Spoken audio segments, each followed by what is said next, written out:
Okay, so you sent that news article my way, and I got to say, this whole Google Assistant thing really piqued my interest. It seems like a pretty big shift, and I think it's worth a deep dive today, wouldn't you say? Totally, I agree. It seems like Google is going all in on replacing good old Google Assistant. With this new Gemini. And all this is happening across Android this year, so yeah, tons to unpack here. Yeah. So where do we even start? I guess we should give folks a little bit of background. Yeah, for sure. So, we've got a few different sources here. Some news articles, some statements straight from Google itself, kind of trying to get the whole picture of what this transition's all about. And really, I think our mission here should be to figure out, like, what does this actually mean for the everyday Android user? What's Google's angle? Why are they doing this? And maybe even try to peer into that crystal ball a bit and think about the future of virtual assistants on our phones and other devices. I mean, I'm sure you've got thoughts already, given how closely you follow all this stuff. Oh, yeah, absolutely. I mean, just the fact that the news dropped on a Friday, classic tech world move, Yeah. Friday news dump. But yeah, the headline is pretty clear. Google Assistant, the one we've all come to know and maybe even love or hate on our Android phones, is getting the boot. Gemini is stepping in, and it's all going down, well, later this year. And it's not just sometime later this year. The timeline they've laid out is really interesting. Over the coming months, they'll be upgrading more and more users from Assistant to Gemini. But then later this year, they're actually going to make Assistant inaccessible on, well, most mobile devices. It's not even going to be on app stores anymore. Talk about a decisive move. Wow. So it sounds like it's a lot more than just swapping out one app for another on our phones, right? This seems like a huge shift across the whole Android world. You got it. It's going way beyond just our phones. Tablets are in the mix, cars too, and all those devices that we connect to our phones these days, wireless headphones, smartwatches. Google really wants to make this unified AI assistant experience across all these platforms, it seems. Okay, so we've covered phones, tablets, even cars. What about those smart speakers and smart displays? Lots of people have those in their homes. Are they part of this big Gemini takeover too? You bet. Google's been pretty clear that a new experience powered by, you guessed it, Gemini, is coming to all those home devices, speakers, displays, even TVs. It seems pretty clear their ambition is to make Gemini the central AI, the brain, if you will, across all your Google-connected devices. Ambitious is an understatement. But hold on, before we get too far ahead of ourselves, didn't Google say they'd be sharing more details about this whole thing as things progress? They did. They specifically said in the next few months they'll give us more information. So we're not totally in the dark here. And it's worth noting that Google Assistant isn't going to just vanish overnight. It'll keep working on all these devices until they fully make the switch to Gemini. So no need to panic. Your morning alarm is still going to go off, for now at least. That's good to hear. So we've got a decent handle on what's going to happen. But the million-dollar question, the one I'm sure everyone is wondering, is why? What's pushing Google to make such a drastic change? They must have a good reason, right? That's the core of it, isn't it? I mean, why rock the boat? Well, the way Google explains it, this is all about their vision for what a virtual assistant should be able to do. And it's a pretty ambitious vision. They want it to be personal, first and foremost, but also aware of the world around you, able to really interact smoothly with all your apps and services, and ultimately help you to be more productive, more creative, even more curious. Pretty big goals. I'd say. And it feels like this isn't happening in a vacuum, right? It seems like this is all tied in with the just incredible advancements we've been seeing in AI, would you say? Absolutely. Google's been pretty upfront about the fact that there's this sort of platform shift happening, and generative AI, the type of AI that can create things, is driving it.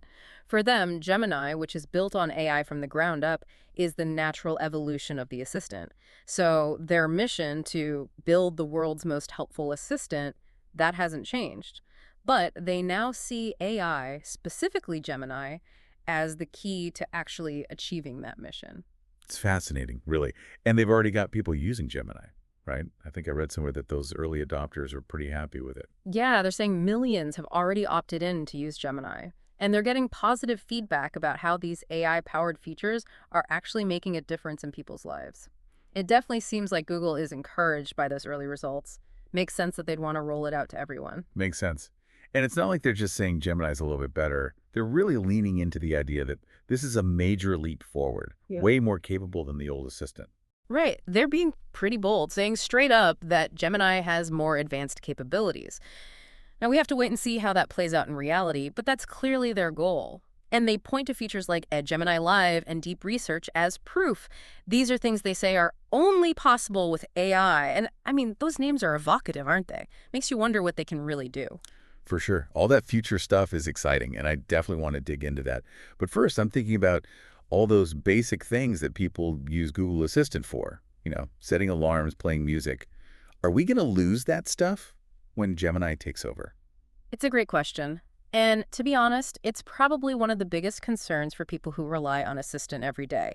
But Google seems to be very aware of that. They've said that a lot of their work has been focused on making the Gemini experience really good, especially for people who are used to Assistant. They don't want to leave anyone behind. And that's not just talk, right? They've actually given some examples of features from Assistant that are already in Gemini. I mean, personally, I use Assistant for reminders constantly. So knowing that's going to be there is a relief. What about you? Are there any Assistant features that you'd be lost without? Absolutely. I mean, think about how many times a day we say, "Hey, Google," right? And yeah, it's great to hear that they're carrying over those core features. Google has specifically mentioned things like voice control for music, setting and managing timers, even doing stuff right from your lock screen. Those little things that we've come to rely on, it makes sense to make those a priority, right? It does. And speaking of priorities, it seems like getting Gemini out to as many people as possible is another one. Absolutely. Since they launched Gemini last year, they've been working hard to expand its availability. It's already available in over 40 languages and more than 200 countries. Seems like they're really setting the stage for this big transition away from Assistant. Makes sense. So while they're bringing over those familiar features, it sounds like Gemini is really about something much bigger, something more ambitious in the long run. It's not just about doing the same things a little bit better. You got it. Google is very clearly saying that Gemini can do things that Google Assistant simply couldn't. They're talking about a whole new level of assistance, things that weren't possible before. And that brings us back to those examples they gave, Gemini Live and Deep Research. These really do seem like game changers. Can you tell us a bit more about what they actually are? Sure. Let's start with Gemini Live.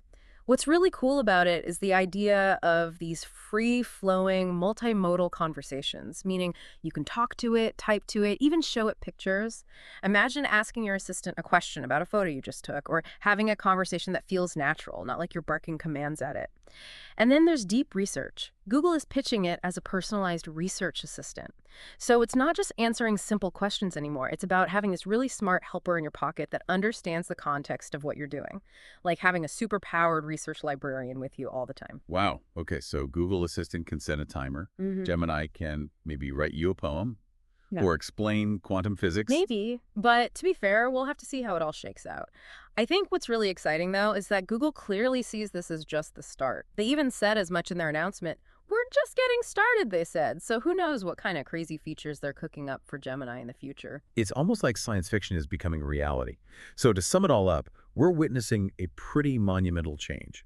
Google is saying goodbye to Google Assistant, their trusty old sidekick, and going all in on this AI-powered Gemini. And it's happening across the whole Android world this year. That's the bottom line, yeah. And the reasons they're giving make sense in a way. They believe generative AI, the kind that can actually create things, is going to revolutionize the way we interact with technology.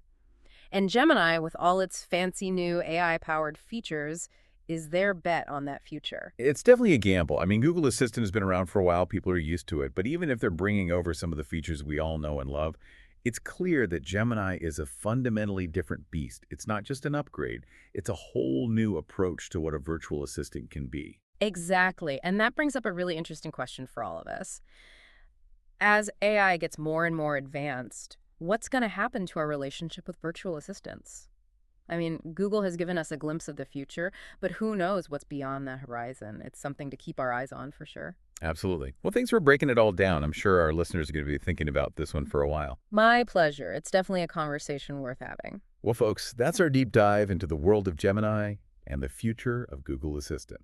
Until next time.